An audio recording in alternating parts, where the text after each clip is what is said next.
Bharat ITI Jamshedpur के बारे में आपने सुना है। 2024 में जो सेशन एंडिंग का टाइम होता है और आज हम लोग ये इलेक्ट्रिकल वर्कशॉप में हैं।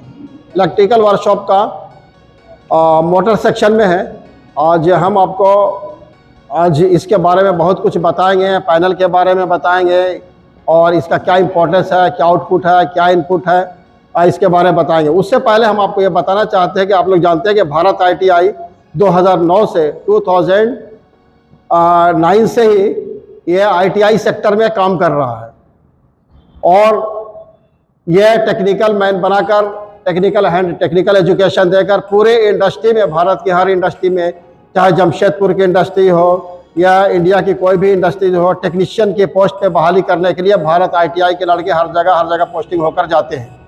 तो हम अभी आपको लेके चलते हैं और पैनल पे दिखाते हैं कि पैनल के ऊपर हम लोग क्या बोलते हैं, पैनल का क्या इंपॉर्टेंस है, पैनल में होता क्या है, और इसके बारे में हम आपको इंट्रोड्यूस कराते हैं सर से और दिखाते हैं कि क्या हो रहा है।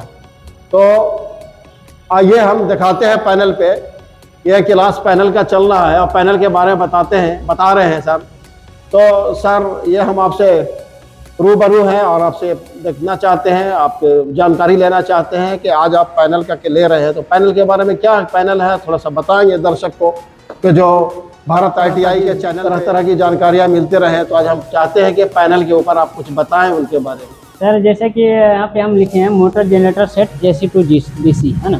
तो जितना भी आपका मोटर होता है सबका अपना अलग अलग पैनल बनता है सर। तो आज हम लोग डिस्कस कर रहे हैं मोटर जनरेटर सेट का पैनल, कि ये किस तरह से बनता है, इसका क्या एडवांटेज है। अगर हम पैनल के थ्रू हम किसी मशीन को रन करते हैं तो कहीं शॉर्ट सर्किट होता है या कहीं ओवरलोड होता है तो मेरा अदर सिस्टम पे कोई प्रभाव नहीं पड़ता है, क्योंकि पैनल में हम लोग अलग अलग प्रोटेक्टिव डिवाइस लगाए हुए होते हैं जो मोटर को पूरी तरह से सुरक्षित करता है। तो जैसे कि आइए पैनल के बारे में थोड़ा सा हम लोग समझते हैं कि जैसे पैनल होता है सर, तो उसमें हम लोग MCB लगाते हैं प्रोटेक्शन के लिए, कि कहीं कुछ शॉर्ट सर्किट हो या ओवरलोड हो तो MCB ट्रिप कर जाती है। मोटर जो है कितना लोड लेकर चल रही है, यानी कितना एम्पियर वो ले रही है, तो उसके लिए हम लोग एम्पियर मीटर लगाते हैं। मोटर को कितना वोल्टेज चाहिए, उसके लिए हम लोग वोल्ट मीटर लगाते हैं। तो इस तरह से सर अगर 3 फेज का मोटर है तो 3 फेज के लिए 3 वोल्ट मीटर और 3 एम्पियर मीटर लगाएंगे, जिससे हमको लोड पता चलता है। तो MG सेट यानी motor generator set AC to DC क्या होता है सर, कि हमारे पास AC करंट है, तो AC करंट से हम AC मोटर चला लिए और उससे हम कंप्लीट कर दिए DC जनरेटर। तो AC मोटर क्या करेगा, DC जनरेटर को मैकेनिकली वो घुमाएगा और DC जनरेटर से हमको DC उत्पन्न होगा। तो किसी लोड को चाहिए DC करंट, तो हम उसको DC जनरेटर सेट के द्वारा हम उसको रनिंग कर सकते हैं। तो चलिए सर हम पैनल पे ले चलते हैं, पैनल पे अच्छे तरह से डिस्क्राइब करते हैं कि किस तरह से ये वर्क करता है। तो दोस्तों चलते हैं अभी हम पैनल के ऊपर। पैनल के बारे में इन्होंने बताया और आपको प्रैक्टिकली पैनल के बारे में लड़कों को कैसे ट्रेनिंग देते हैं वो आपको दिखाते हैं। चलिए सर दिखाइए आपको पैनल पे कैसे आप दिखाते हैं, पैनल का नॉलेज लड़कों को किस तरह से देते हैं, जिस तरह से दिया जाता है वो देखिए। तो जैसा कि सर अभी हम थ्योरी में बताया कि मोटर जनरेटर सेट क्या होता है, ये आप देखिए मोटर जनरेटर सेट का पैनल है AC to DC। ये आपका 3 फेज का मोटर है। इस 3 फेज को मोटर को हम 3 फेज करंट द्वारा रनिंग करेंगे और इससे कपलिंग किया हुआ है आपका DC जनरेटर।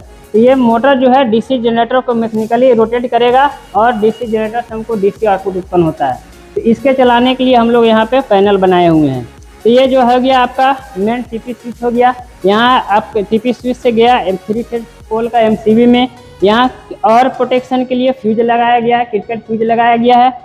कितना वोल्टेज लेकर ये मोटर चल रही है, कितना एम्पियर ले रही है, 3 फेज का एम्पियर दिखाएगी यहाँ पे, तो जिससे पता चलेगा कि ये मोटर का लोड रिक्वायरमेंट क्या है, हम यहाँ से जान सकते हैं।